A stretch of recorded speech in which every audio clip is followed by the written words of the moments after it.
सोने के महलिया पापा लोहवा के गेट हो रे कैसे हट चोरावा बाटे चोराई ले पुतरिया हो।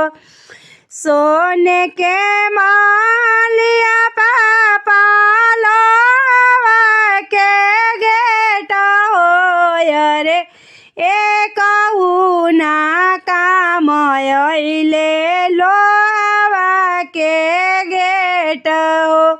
अरे एक ना काम अइले लोहवा के गेट हो। कैसन बाड़े बाबा हित चोरा रे चोराइले हले तोर सुंदर दियावा हो रे चोराइली हले तोर सुंदर दियावा हो। तमुआ गड़ावला पापा लगावला पहरेदार हो रे तमुआ गड़ावला पापा लगावला पहरेदार हो।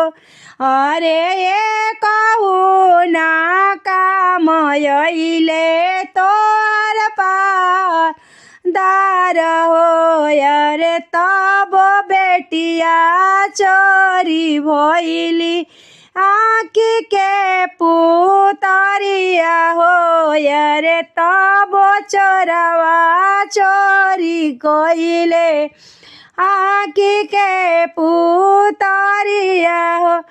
तू ताया पापा कर कन्यादान हो रे तू ताया हो पापा हथवा दन धराई हो रे तू ताया हो पापा हथवा दन धराई हो।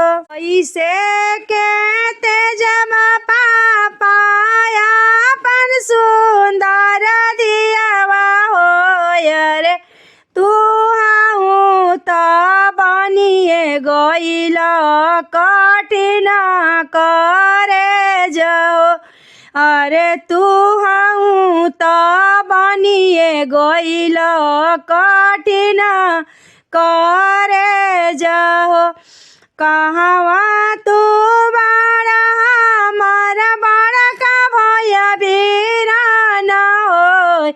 अरे एक संगवा खेलनी भैया एक संगवा लड़नी हो रे तोहर बहिनी होइए गइली दुई जी के चनवा हो रे तोहर बहिनी होइए गइली दुई जी के चनवा हो।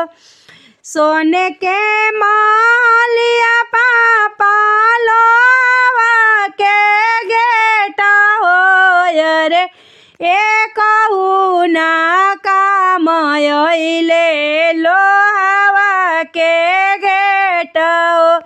अरे एक ना काम अइले लोहवा के गेट हो रे कैसन बाड़े अरे कैसन बाड़े बाबा हित चोर हो रे तोहर दियवा चोराई लेके गइले बड़ी दूर हो रे तोहर दियवा पापा चोरा के गइले